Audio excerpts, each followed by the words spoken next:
ఏం జరగకుండా నువ్వే మేనేజ్ చేయాలి మావయ్య. అట్టగేలుడు రాగానే పేపర్లో మొహాన్ని కొట్టి పంపించేసి.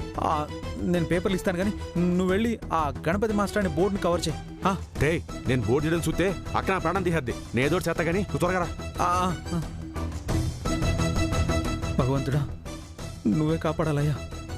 ఇప్పుడు ఎలా?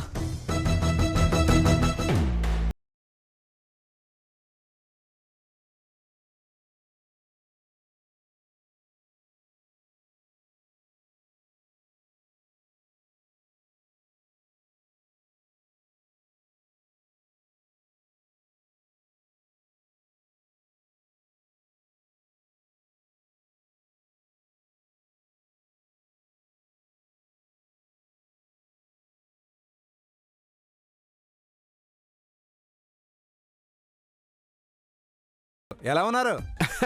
ఇంకా బీపీ షుగర్ రాలేదండి, బాగానే ఉన్నాను. మీరేం మారలేదండి, అదే ఎటకారం. మీ అలుపు నా ఎటకారం రెండు పుట్టుకుతో వచ్చాయి కదా, ఎట్టపోతాయి.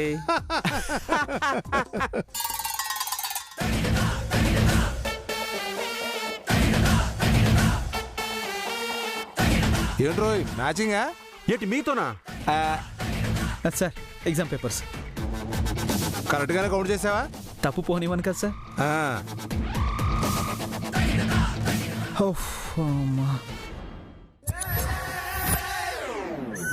అవును, మీ అమ్మగారు ఎక్కడున్నారు?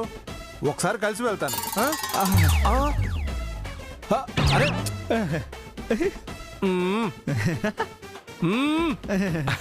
మా అక్క లేదుగా, ఊరెళ్ళిందిగా.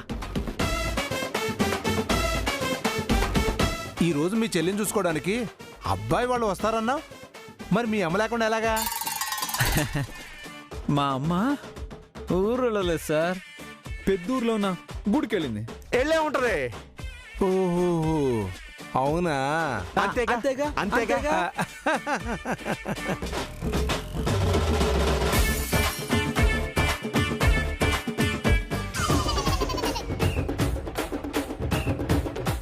అదేంటి ఏదో బోర్డు మీద లుంగి వేశారు? ఏంటా బోర్డు? జాగ్రత్త. తూ ఏంటి గణపతి అంతలా అరిచావు? ఎందుకంటే ఆ లొంగి వెనకాల సానా కథ ఉంది. ఏంటో అది? ఈసారి నేను స్కూల్కి వస్తా కదా, అప్పుడు చెప్తాను. అవతల పెళ్లి చూపులన్నీ అయిపోయినాయి. సర్లే వెళ్ళొస్తాను.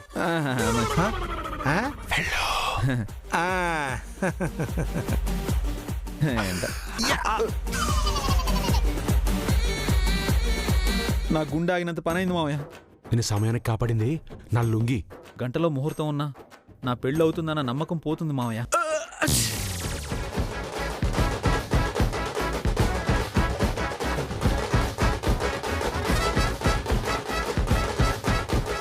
ఏం జరిగింది బామర్ది? ఏం నడిచని వదిలితేగా. పదల్డు రెడీ అవుదాం. ఏలినాటి సేనా ఎవడా తింకర్ సచ్చినాడు? మా బామర్దిని తగులుకున్నాడు.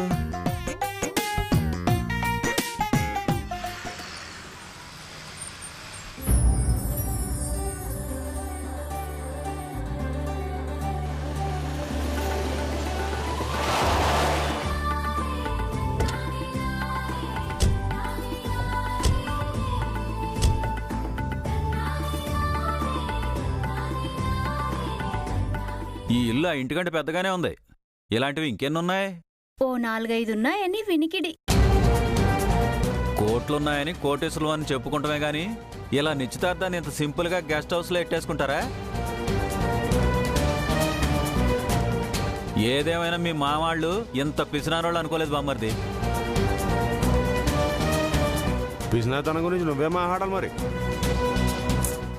గిరిజ, ఏది పడితే అది మాట్లాడి శుభకార్యంలో మనశ్శాంతి లేకుండా చేయకండి. మన సంబంధం ఒప్పుకోవటమే గొప్ప విషయం. పదండి. నువ్వు మరి ప్రతిదానికి ఇలా తగ్గిపోకమ్మా. మనకే మన మగ పెళ్లివాళ్ళం. నాన్న, గణపతి వాళ్ళు వచ్చారు. పద. అక్క ప్లీజ్ కాస్త సైలెంట్గా ఉండు. ఆదినారాయణ గారు వస్తున్నారు. నమస్కారం అండి. నమస్కారం అన్నయ్య గారు. నమస్కారం అండి. నమస్కారం రండి. రండి.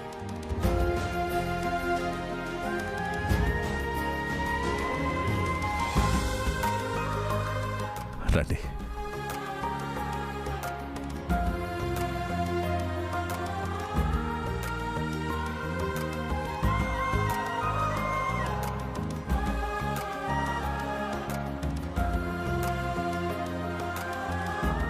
చాలా అందంగా ఉంది కదన్నయ్య.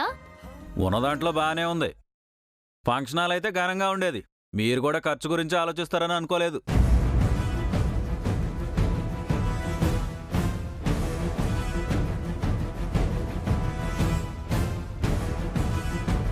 నా కూతుళ్ళంటే నాకు చాలా ప్రాణం.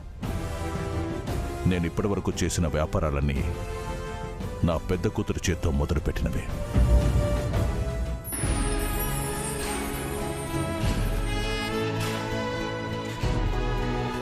నా కూతురికి సంబంధించిన శుభకార్యంతోనే ఈ ఇంట్లో సందడి మొదలవ్వాలనుకున్నాను. అందుకే ఇక్కడ నిశ్చితార్థాలు చేయిస్తున్నాను. మీరు తప్పుగా అనుకోకండి అన్నయ్య గారు. పర్వాలేదమ్మా. ఆ పల్లెలు చూసావా పద్మ? పూలు పండ్లు కూడా నిండుగా లేవు. మన పనంతా నగలతో పిన్ని. అవే ఈ నిశ్చితార్థాన్ని పెళ్లిని ఆపుతాయి. ఈ ఇల్లు కూడా విద్య పేరు మీదే ఉందంటగా. గట్టిగా అరవకు పిన్ని. అసలే అప్పులున్నోళ్ళు కట్నం కింద అడిగి అప్పులు తీర్చుకుంటారు. అవును, మా కాబోయే వదినెక్కడుంది? జరక్క జరుగుతున్న నిశ్చితార్థం కదా, అందంగా రెడీ అవుతుంది. మా వదిన నార్మల్ గా ఉన్నా కూడా అతిలోక సుందర్లాగే ఉంటుంది.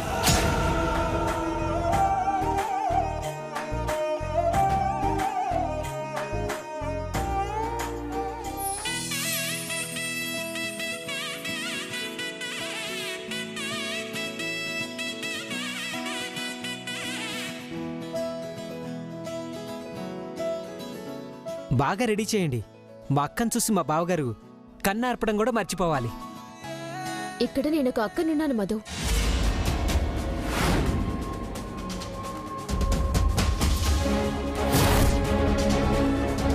పెద్దత్తని పొగడేసరికి చిన్నత్తకి కోపం వచ్చినట్టుంది. అవునే శ్రీనిధి, మేం విన్నది నిజమేనా? నువ్వు చేసుకుంటుంది మీ అక్కను చేసుకోవాలనుకున్న తన్నా? నీకెవరు చెప్పారు? ఒక్కరేంటి, ఊర్లో అందరూ అదే అనుకుంటున్నారు. అతను మీ అక్కకి నచ్చలేదంట కదా, పైగా సరిగ్గా చదువుకోలేదంట, అందగాడు కాదంట. మీ అక్కకేమో మాస్టారు అందగాడంట. నిజమేనా? అసలు నీకు నచ్చే చేసుకుంటున్నావా అబ్బాయిని? మా అక్కకి నచ్చకపోవడం ఏంటి? పెద్దక్కని చేసుకోవడానికి వచ్చినప్పుడే అతనికి 6 అడుగుల పైనే ఉన్నాడు, కోటీశ్వరుడు, అంతకంటే గొప్ప సంబంధం ఉంటుందా అనింది. అంటే అక్కకి నచ్చినట్టే కదా.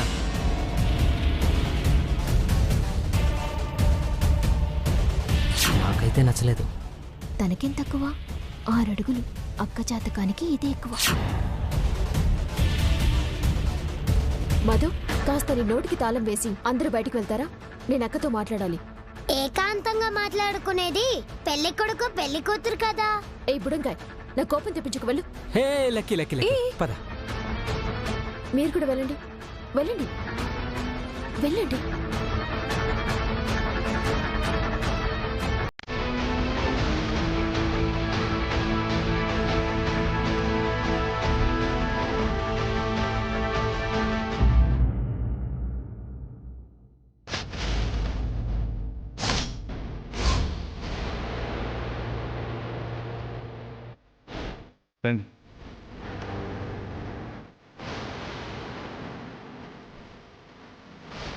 నమస్కారం. నమస్కారం బావగారు. నమస్కారం. నమస్కారం అన్నయ్య గారు.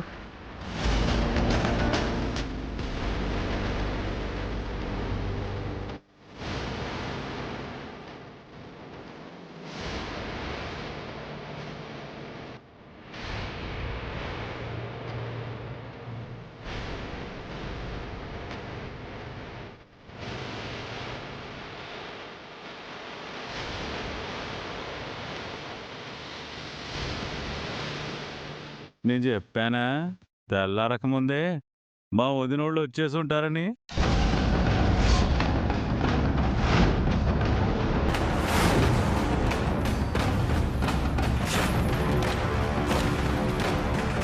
మీలాగా రావు కాలంలో రావడాలు, దుర్ముహూర్తాల్లో అడిగడ్డాలు మాకు రావు. సరైన సమయానికే వచ్చాం. వచ్చే దాని మీద ఉన్న శ్రద్ధ కాస్త తెచ్చే దాని మీద కూడా ఉంటే బాగుండేది.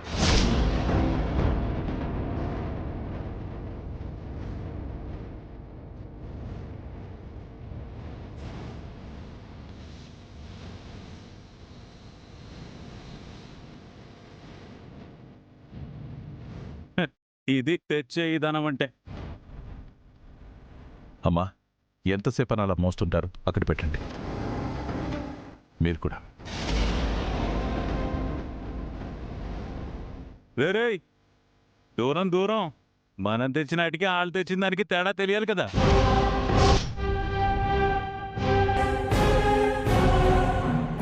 వీరేశం, మా పరిస్థితి ఏంటో అన్నయ్య గారికి తెలుసు. నువ్వు నీ డాబు చూపించుకో కాదను, కానీ అందరి ముందు మమ్మల్ని కించపరచాలని చూస్తే మాత్రం బాగోదు. రోసం ఖర్చు లేని కదా అని ఊరికే ఖర్చు పెట్టే కుదినా.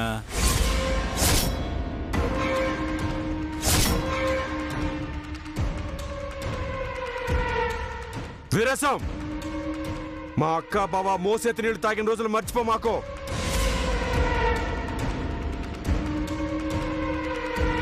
కూసంత నోరు అదుపులో ఎట్టుకో. మా నాన్న విఘ్నేష్, ఆగండి.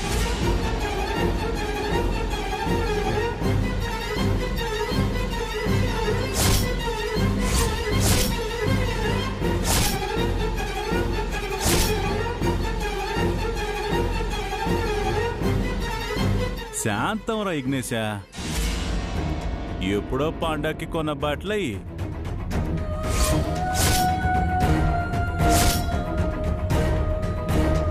ఫ్రీగా వచ్చే ఇస్త్రీ చేయించి టిప్పు టాప్గా వచ్చిన వాళ్ళతో నీకేంట్రా పని?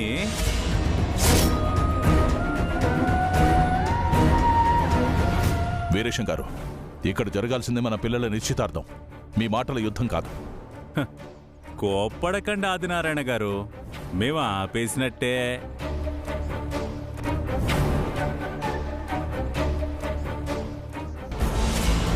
ఏమైంది చెల్లి, గడియ వేశావు? నేను ఈ గదికి మాత్రమే గడియ పెట్టాను, కానీ నువ్వు నా జీవితానికి గడియ వేశావు. దేని గురించి మాట్లాడుతున్నావు చెల్లి? నాకేం అర్థం కావట్లేదు. నీకు అర్థం కాదు. ఎందుకవుతుంది? నేను ఏదైతే భయపడుతూ వస్తున్నానో అదే జరుగుతుంది. నువ్వు చీకొట్టిన వాణ్ణి నేను చేసుకుంటున్నానని నా ఫ్రెండ్స్ ఎలా మాట్లాడుతున్నారో విన్నావు కదా. అతను కోటీశ్వరుడు, పైగా మంచిగానే ఉన్నాడు కదా చెల్లి. అవునా? మరి నువ్వెందుకు అతన్ని చేసుకోలేదు? మరి ఇదే సంబంధం నీకొచ్చినప్పుడు కోటికి ఎన్ని సున్నాలుంటాయని అతని పరువు తీసావు కదా. నాకు కోటీశ్వరుణ్ణి చేసుకోవడం కంటే మాస్టర్ని చేసుకోవడమే ఇష్టమని నీకు తెలుసు కదా చెల్లి. అందుకని అందరూ కలిసి నన్ను బలి చేస్తారా? అసలు వాడు ఎవడో ఎలాంటివాడో నాకు పూర్తిగా తెలీదు. కనీసం వాడితో ఫ్రెండ్షిప్ అయినా చేసి వాడి గురించి తెలుసుకునే సమయమైనా ఇచ్చారా? అసలు నా మనసులో ఏం ఆలోచన ఉంది, అతను నాకు నచ్చాడా లేదా అని ఒక్కరంటే ఒక్కరైనా అడిగారా? లేదు. అదేంటి చెల్లి, నాన్న అడిగినప్పుడు నీ మనసులో ఎవరూ లేరని, మీకిష్టమైన సంబంధమే చేసుకుంటానని చెప్పావు కదా. అవును, అన్నాను. కనీసం నన్ను అడగకుండా నా మీద నమ్మకంతో మాటిచ్చేశారు. ఒకవేళ నాకిష్టం లేదు నాన్న అని చెప్పినా, ఎవరినైనా ప్రేమిస్తున్నానని చెప్పినా వింటారా? వినను. పైగా అప్పుడు నా పెద్ద కూతురు నా మాట వింటుంది, చిన్నది దారి తప్పిందని ఎదురు చెప్తుందని మళ్ళీ నిన్ను అందరి ముందు దేవతని చేసేస్తారు. పోనీ నేను నాన్నతో మాట్లాడినా? ఏమని? నీకు ఈ పెళ్లి ఇష్టం లేదని. నా మీద ప్రేమన్నట్టు నటించుకో. నీ నటనంతా నాన్న ముందు నటించు. చూడు, ఒక్క విషయం మాత్రం గుర్తుపెట్టుకో. రేపొద్దున విఘ్నేష్తో పెళ్ళై నేను ఆనందంగా లేకపోయినా, నా జీవితం నాశనమైనా, నా కన్నీళ్ళకి కారణం మాత్రం నువ్వే. అప్పుడు ఆ క్షణం నేను నిన్ను మాత్రం ఆనందంగా ఉండనివ్వను. నాలో ఒక రాక్షసిని చూస్తావు.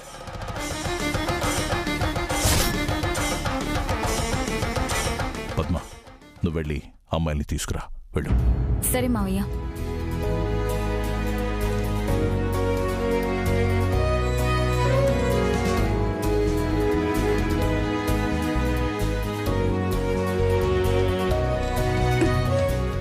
నిధి, విద్య, ఇంకా ఎంతసేపు? ముహూర్తం టైం అవుతుంది, రండి తొందరగా. ఇంకా ఎంతసేపు? రండి. వస్తున్నా వదినా. మా చెల్లికి పెళ్లి ఇష్టం లేదని అర్థమైంది. ఎలా అయినా ఆపాలి.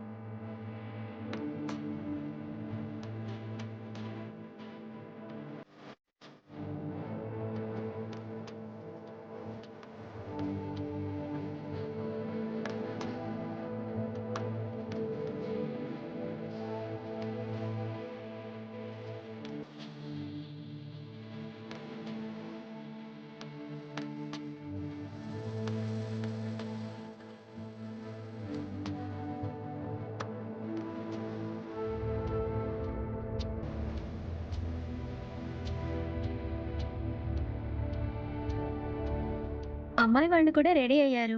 ఇక నిశ్చితార్థం మొదలు పెడదామా? మొదలు పెడదామమ్మా. కాకపోతే మా అక్కయ్య వచ్చిన తర్వాత.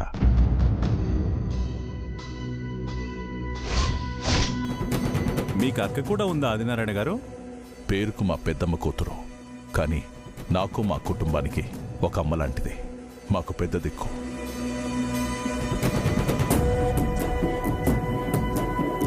నేను కొలిచే అమ్మవారికి తను ప్రతిరూపంగా ఉంటుంది.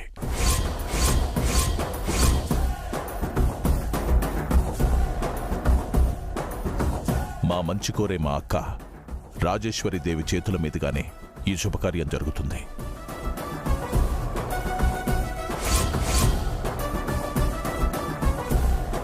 మీరు అంతలా చెప్తుంటే వెంటనే మీ అక్కయ్య గారిని చూసేసి దండం పెట్టాలనిపిస్తుందండి.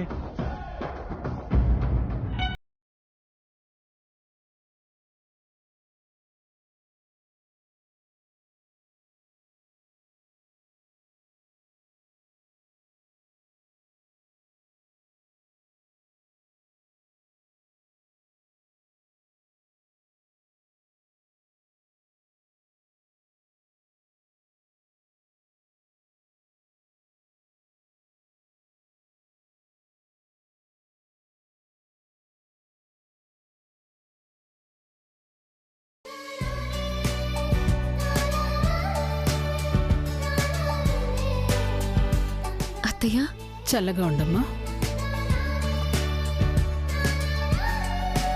నిన్ను చూస్తుంటే 6 ఏళ్ల వయసులోనే ఈ ఇంటికి అమ్మవైన క్షణమే ఇంకా నా కళ్ల ముందు కనిపిస్తోంది విద్య. అప్పుడే పెళ్ళిడికొచ్చేసావు.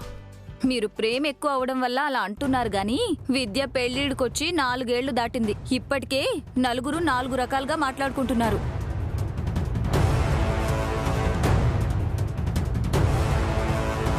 ఇంత మంచి అమ్మాయికి నీలాంటి సూటిపోటి మాటలని వదిన దొరికిందనా? మొత్తానికి నువ్వు కూడా మీ అక్కకి పోటీగా పెళ్లికూతురు అయిపోయావన్నమాట. అక్క, వీళ్ళు వీరేశం, గౌరీ. నమస్కారం అండి. వాళ్ళ అబ్బాయి విఘ్నేష్. నమస్కారం అండి. విద్యని పెళ్లి చేసుకోబోయే అబ్బాయి తనే కదా? విద్య, విఘ్నేష్ పేర్లు బాగున్నాయి.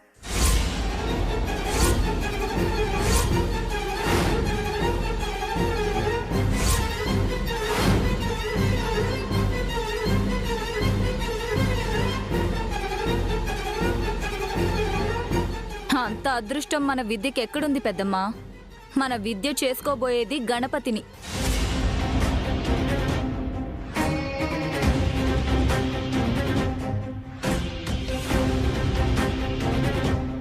స్కూల్లో మాస్టారు. అదేంటి, మొన్న ఫోన్ చేసినప్పుడు విఘ్నేష్ అనే అబ్బాయితో పెళ్ళన్నావు? దాని తర్వాత చాలా కథ జరిగిందిలేండి. పెద్దమ్మా. పార్వతమ్మగారు అన్నపూర్ణమ్మలా మారి 10 మంది పిల్లలకి అన్నం పెట్టడం చూసిన మావయ్య గారు వెన్న ముద్దలాగా కరిగిపోయి ఈ సంబంధాన్ని కుదుర్చుకున్నారు. పద్మ, ఇప్పుడు అవసరమా ఇవన్నీ? వాళ్ళ గురించి తప్పుగా ఏమైనా మాట్లాడానా? మంచి మాటలే కదా చెప్పాను. నుదుటిన బొట్టు లేకపోయినా, ఉన్న అప్పులు తీర్చలేకపోయినా దానంలో కర్ణుడు లాంటి కుటుంబం అని చెప్తున్నాను.